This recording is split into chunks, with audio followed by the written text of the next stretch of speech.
What if I told you neurosurgery isn't the most competitive specialty? Most people assume it is. It has the prestige, the intensity, and the training length.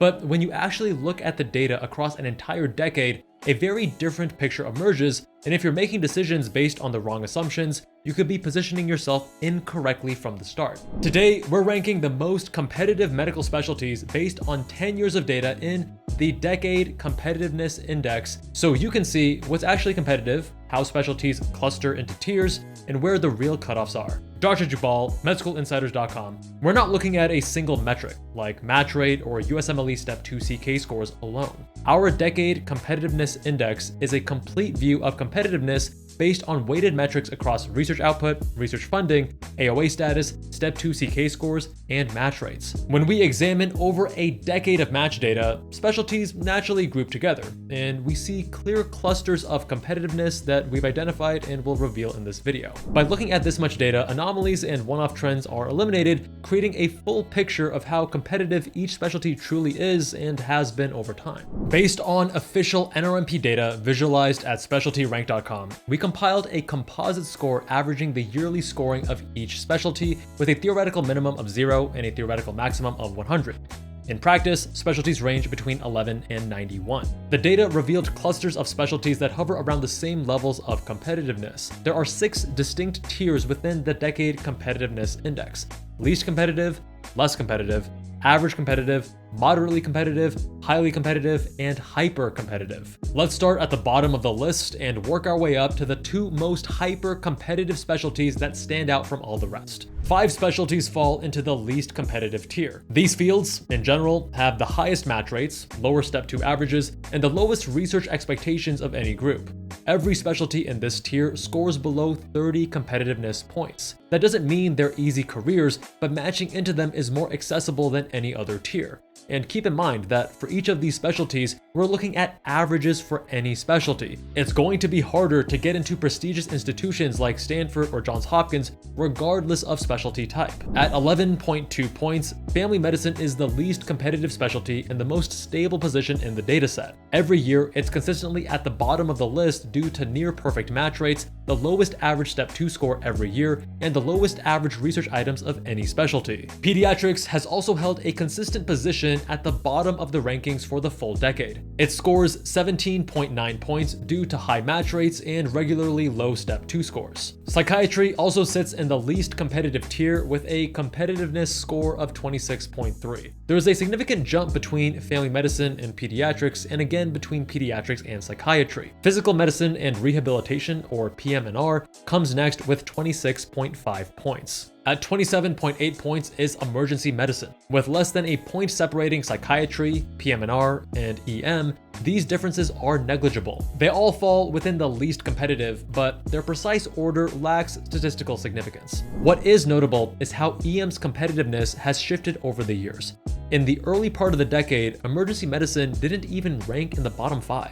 In 2024 and 2022, it ranked 3rd least competitive. If this trend continues, adding the new 2026 data will likely adjust EM's decade position. Now, let's move to less competitive. 5 specialties fall between 30 and 40 on the competitiveness scale. Neurology sits at the 17th most competitive with 34.1 points. Next up is anesthesiology with a 35.2. Pathology comes in just above anesthesiology at 36.8. Internal medicine scores 38, which undersells its strategic importance. IM functions as a gateway to a myriad of specialties.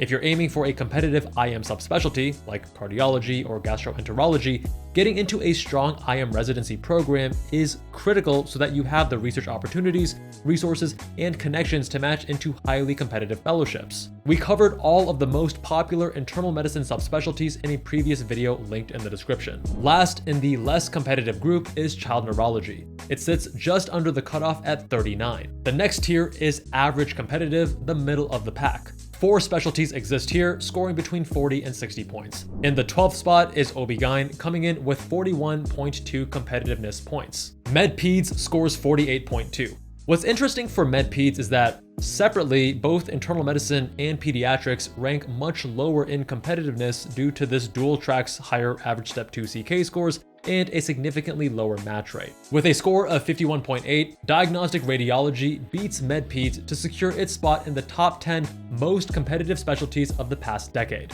General surgery rounds out average competitive tier at 59.5. It serves as both a primary goal and a common stepping stone to more competitive surgical subspecialties, such as plastic surgery, pediatric surgery, and thoracic surgery. Next, we have Tier 3, moderately competitive. 3 specialties are in this tier, scoring above 60.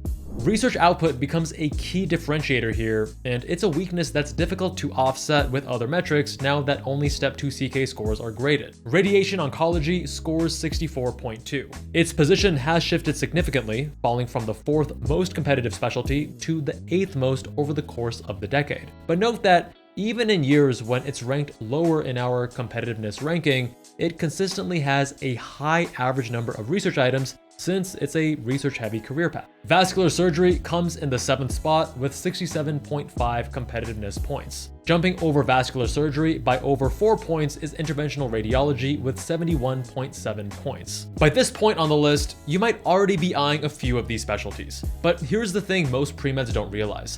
You have no idea which specialty you'll actually want by the time you're applying to residency. The majority of students change their minds along the way. That's why optionality matters so much. The details matter, starting research early, learning how to optimize your time, getting into the best program you can. That's what keeps your doors open no matter which of these specialties you end up chasing. Getting those moves right early on is hard to do on your own. Trust me, I've made many mistakes along the way and I want to help you avoid them. Now, avoiding mistakes and getting it right the first time and getting into the best med schools for you is what our Skool community is for. You get direct access to me and our team of doctor insiders in small live Q&A group sessions, and these are doctors who've actually served on medical school admissions committees. They can help you make the right calls now so that future you can compete for any specialty on this list. Join a free trial, attend our weekly Q&As, ask your questions, and see if it's right for you. Link in the description. The next tier is highly competitive with scores above 80 points. In this tier, high Step 2 CK scores, research items, and low match rates are seen across the board. Rising research requirements are a consistent pattern across all specialties, but it's even more true of the most competitive. You can see just how much research expectations have skyrocketed by looking at the data yourself at specialtyrank.com. Otolaryngology scores 81.5, nearly a 10-point difference over IR at number 6. ENT has held a top 5 position for almost the entire decade, except in 2018 when it dropped to 7th. The highest rank it's ever achieved was 2nd in 2022. Orthopedic surgery scores 82.7 and, like ENT, has only slipped out of the top 5 once, dropping to 6th place in 2014. Neurosurgery scores 85.7. Most people assume it's number 1, and it's not hard to see why. The training is grueling, the match rate is extremely low, and the research averages are the highest of any specialty in most years, only trailing plastic surgery in 2014 and 2022, with the average successful applicant accumulating over 37 items in 2024. Neurosurgeons also earn the highest average salary in medicine, exceeding $760,000 annually. Across the full decade, neurosurgery is unquestionably elite, but it doesn't quite reach the consistency of the top 2. Only 2 specialties have averaged above 90 across the decade, landing them in the highest tier. Hyper-competitive. These are the only fields that have sustained this level of competition year after year with no signs of slowing down. At number 2, by a mere 1 point, is dermatology with a score of 90.1. Applicants matching into dermatology are strong across academics, research, and overall application quality with very little year-to-year variation, not once dropping below the top 3 most competitive. The combination of an average annual salary over $500,000 and one of the best lifestyles in medicine keeps applicant demand at a level few other fields can match. At number 1, plastic surgery holds the highest average competitiveness score across the full decade at 91.3. Research output is extensive, academic credentials are consistently elite, and expectations have only risen over time. Now, I know what some of you are thinking. I'm putting plastic surgery at number 1 because plastic surgery was my specialty and I'm biased. But this isn't my opinion. These are 10 years of match data, and the numbers speak for themselves. You can even run your own multi-year analysis using the official NRMP data at specialtyrank.com. Just click on range and select the range of years you'd like to analyze, and let us know what you find. That said, when the NRMP releases new 2026 data this summer, these rankings could shift, and we'll be updating Specialty Rank accordingly. Will plastic surgery be dethroned?